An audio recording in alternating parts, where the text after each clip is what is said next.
Question जो set होते हैं 60-70% तो लगभग सबको आते हैं, तो लगता है आ रहा है, लेकिन आने के बाद आदमी जब मिलाता है तब दिक्कत होती है कि कितना भी आप मतलब सटीकता करेंगे वहाँ गलत तो होगा ही। टेस्ट सीरीज ज्वाइन करिए, चाहे घर पे अगर ईमानदारी से करिए तो घर पे ही आराम से मतलब कर ले जाएंगे। तो अभी हम उत्तर प्रदेश लोक सेवा आयोग प्रयागराज भवन के पास हैं, जहाँ पर यूपी से 2022 का इंटरव्यू चला। अभी सर इंटरव्यू दिखा रहे हैं, इनसे जानेंगे अंदर में माहौल किस तरीके से रहा, क्वेश्चन वगैरह क्या क्या पूछे जा रहे हैं और सर ने अपनी तैयारी कैसे की। तो चलिए बात करते हैं। हेलो सर, इंटरव्यू कैसा है? बढ़िया था, बढ़िया माहौल है, अंदर कोई दिक्कत नहीं। सर आपका नाम और थोड़ा अपने एजुकेशन बैकग्राउंड के बारे में। विवेक कुमार यादव नाम है और एजुकेशन BSc और फिर हिंदी साहित्य से MA। सर कब से तैयारी करें पीसीएस की? तैयारी 2-3 साल हो गया करते हुए, बीच में मतलब 2-3 साल कुछ और काम किया, फिर लगे हैं अभी। तो मतलब इस बार आपका कौन सा अटेम्प्ट था सर? चौथा अटेम्प्ट। इसके पहले मतलब आप कहीं जॉब वगैरह करें या फिर मतलब नहीं, मतलब UPSI था, लेकिन वही मामला कोर्ट में है तो चल रहा है। अच्छा, तैयारी में ही लगे हैं। हाँ, तैयारी चल रही है। सर क्वेश्चंस वगैरह क्या क्या पूछेंगे वो थोड़ा बताइए। ऑप्शनल से ज़्यादा रिलेटेड हिंदी साहित्य से, मतलब जितने कवि हैं अलग अलग क्षेत्र में, आधुनिक, आदिकाल, फिर जितने महिलाओं से रिलेटेड प्रेजेंट टाइम में जो कवि हैं, अलग अलग उपन्यास में, कहानीकार में और जो हम समीक्षा में, यही सब पूछा गया। इसके अलावा और भी कोई क्वेश्चन मतलब यूपी से रिलेटेड या फिर करंट इशू से रिलेटेड? करंट में वही हिंडनबर्ग से रिलेटेड था और उसके बाद FDI से रिलेटेड था, जो अलग अलग जो राज्य इन्वेस्ट आकर्षित करने के लिए काम कर रहे हैं, तो उन्होंने पूछा था क्या रीजन है इंडिया में आ रहा है, इसके आप क्या देखते हैं, मतलब उससे रिलेटेड क्वेश्चन थे। यूपी से? उसके बाद यूपी से मतलब स्पेसिफिक नहीं था, लेकिन वैसे था कि मेरा बीएड था तो उसमें उन्होंने प्राइमरी एजुकेशन सुधार के लिए पूछा था कि आप क्या मतलब कदम उठाएंगे, और उसके बाद मतलब समाज से रिलेटेड पूछा था कि समाज में आप रहते हैं उसके लिए आज तक क्या क्या किए हैं ऐसे ही क्वेश्चन थे। और सिचुएशन वगैरह कोई सर? नहीं, सिचुएशन मतलब कोई ऐसा नहीं था, यही मतलब प्राइमरी एजुकेशन को जो सुधार करने का था, और सिचुएशन नहीं था। अभी आप इंटरव्यू दे के आए, आपके इंटरव्यू में ज़्यादातर जो क्वेश्चंस रहे वो आपके ऑप्शनल से रिलेटेड रहे, लेकिन अभी जो 2023 का एग्जाम होने वाला है यहाँ पर तो ऑप्शनल हट चुका है, तो मतलब आप इसको किस तरीके से देखते हैं? बढ़िया है, अब GS पे फोकस करना पड़ेगा। अब यूपी का अलग अलग जितने अलग अलग क्षेत्र हैं उस पर काम बहुत बढ़िया मतलब करना पड़ेगा। अब पूरा यूपी का रोल हो जाएगा बढ़िया, GS का यूपी का। इंटरव्यू के लिए आपने कहीं पर तैयारी वगैरह की थी या फिर नहीं, मॉक दिए थे, मतलब संस्कृति में दिए थे और समाज कल्याण लखनऊ जो कराता है उसमें मतलब मॉक दिए। तो दोनों में आपको क्या डिफरेंस लगा यहाँ पे और जो मॉक इंटरव्यू आप दे के आए थे? मॉक में तो थोड़ा सा माहौल वैसा रहा था, लेकिन यहाँ पे एकदम सहज है, कोई दिक्कत नहीं है।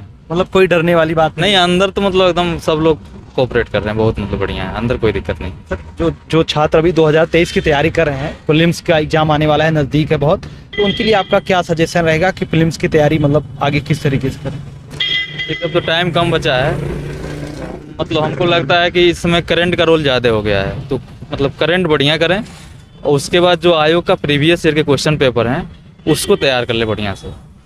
उसके बाद सबसे बड़ी दिक्कत होती है जो माइनस मार्किंग लोग समझ नहीं पाते हैं, और माइनस मार्किंग पे ध्यान देंगे तो मतलब स्वाभाविक है हो जाएगा, क्योंकि कट ऑफ इतना मतलब ज़्यादा जाता नहीं है।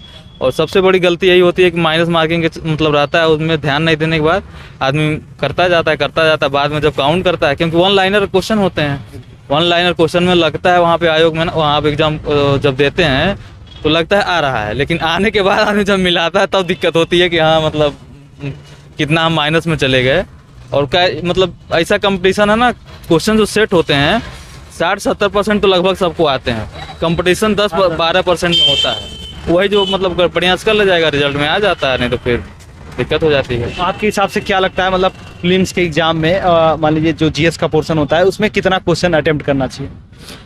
120 तो करना ही चाहिए, क्योंकि कितना भी आप मतलब सटीकता करेंगे वहाँ गलत तो होगा ही, मतलब 10-15 क्वेश्चन तो गलत होना ही होना है, मतलब कोई रोक ही नहीं सकता। आप 100% एक्यूरेसी ले कभी कर नहीं पाएंगे। और कोई मतलब खास तरीका होता है क्वेश्चंस को सॉल्व करने का कि मतलब या फिर डायरेक्ट एक खास तरीका मतलब यही है कि आप अगर आप रिवीजन बढ़िया से किए हैं तो वहाँ पे अगर थोड़ा वो दिक्कत भी है तो मतलब पता चल जाता है, ऑप्शन देता है ना उसमें पता चल जाता है कि मतलब ठीक जा रहे हैं।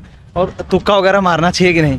नहीं, तुक्का मतलब अगर आपको एकदम कुछ भी नहीं आ रहा है तब तो छोड़ ही दीजिए। अगर मतलब आप पढ़े हैं, लग रहा है कि मतलब, क्योंकि अगर 20-25 क्वेश्चन तो करना ही ऐसे, मतलब 100% तो किसी को नहीं आता है, 25-30 क्वेश्चन आप गेस करके ही करेंगे, तो 25-30 क्वेश्चन ले सकते हैं, मतलब कर लीजिए कोई दिक्कत नहीं है। मीडियम क्या रहा सर आपका? हिंदी हिंदी। और सर मेंस के लिए थोड़ा स्ट्रेटजी बताइए, किस तरीके से तैयारी वगैरह करनी चाहिए और आपने क्या बुक्स वगैरह फॉलो की? मेंस में तो हमको लगता है कि जो आयोग सिलेबस दिया है, हर सिलेबस में 20-20 टॉपिक है, 20-20 टॉपिक आप बढ़िया से कर लीजिए, सब क्वेश्चन वहीं से आते हैं।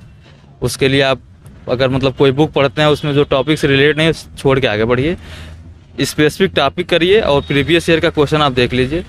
उससे करेंगे आप मतलब मेंस कम समय में बढ़िया कर ले जाएंगे। क्या कोई टेस्ट सीरीज वगैरह ज्वाइन करनी चाहिए इसके लिए? नहीं, टेस्ट सीरीज का तो रोल बहुत है, बिना टेस्ट सीरीज के वहाँ क्वेश्चन छूट जाता है। 20 क्वेश्चन वहाँ लिखने में हालत खराब हो जाती है। आप टेस्ट सीरीज ज्वाइन करिए, चाहे घर पे अगर ईमानदारी से करिए तो घर पे ही आराम से मतलब कर ले जाएंगे, कोई दिक्कत नहीं है। लेकिन लास्ट में जब मतलब हो तो टेस्ट सीरीज एक आध ज्वाइन कर लेने में मतलब फायदा रहता है। और जब फिल्म्स का मान लीजिए एग्जाम देने वाले हैं तो उसके पहले भी मतलब फिल्म्स का भी टेस्ट सीरीज वगैरह करना चाहिए या फिर डायरेक्ट वहाँ जाना चाहिए? एक आध दे सकते हैं, लेकिन हमको लगता है ना जो टेस्ट सीरीज कराते हैं लोग, वो ऐसा कुछ क्वेश्चन ऐसा मतलब उसमें डाल देते हैं जो लड़के डिमोटिवेट हो जाते हैं, और उसका आयोग के सिलेबस से चाहे आयोग के क्वेश्चन बैंक से कोई लेना देना नहीं रहता है, और वो कभी आज तक आयोग में आएगा भी। तो ऐसे क्वेश्चन से बच के और मतलब थोड़ा रिजनेबल होकर टेस्ट सीरीज, क्योंकि इतने टेस्ट सीरीज का मार्केट खुल गया है ना, उसमें क्या है सब लोग टेस्ट सीरीज बनाने मतलब पड़ गए हैं।